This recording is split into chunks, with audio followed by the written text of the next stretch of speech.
Hi friends, నేను మీ lucky దలింగేష్. ఈ weekend అయితే నేను నంద్యాల జిల్లాలోని యాగంటి క్షేత్రంలో కొలువై ఉన్న ఉమామహేశ్వర టెంపుల్కి అయితే వెళ్ళాను. అల్లూరి వీరబ్రహ్మేంద్ర స్వామి కాలజ్ఞానం ప్రకారం యాగంటి బసవయ్య అంతకంతకు పెరిగి కలియుగాంతమున రంకె వేసేనయ అని ఉంది.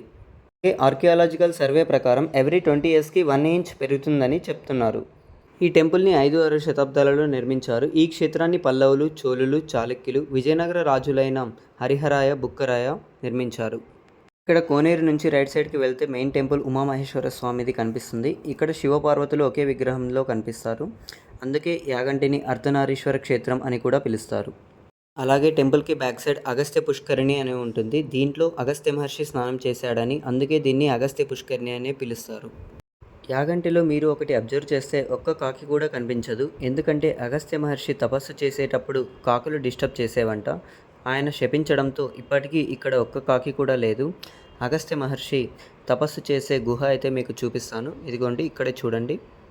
గుహ నుంచి కొంచెం ముందుకు వెళ్తే శ్రీ వెంకటేశ్వర స్వామి దేవస్థానం అయితే మీరు దర్శించుకోవచ్చు. ఇక్కడ నుంచి మనమైతే యాగంటి క్షేత్రాన్ని చూస్తే చాలా అద్భుతంగా కనిపిస్తుంది ఈ శిఖరం. దీనికి పక్కనే శంకర గృహ ఉంది. ఇక్కడ బనగానపల్లికి వెళ్ళక ముందు బ్రహ్మం గారు ఇక్కడే కొంతకాలం నివసించారని చెప్తుంటారు. మనం ఏ టైంకి వెళ్ళినా శ్రీ ఉమామహేశ్వర నిత్యాన్నదాన సంస్థలోకి అయితే వెళ్ళి మనం ఫ్రీగా అయితే ఫుడ్ తినొచ్చండి. ఇక్కడ చూడొచ్చు. యాగంటి నుంచి బనగానపల్లికి వెళ్ళి బనగానపల్లి నుంచి నంద్యాలకు అయితే రావాలండి. నంద్యాల రైల్వే స్టేషన్కి వచ్చి ఇక్కడ నుంచి నేనైతే విజయవాడకు రిటర్న్ టికెట్ బుక్ చేసుకున్నాను. Thank you friends, bye. Next వీడియోలో కలుద్దాం.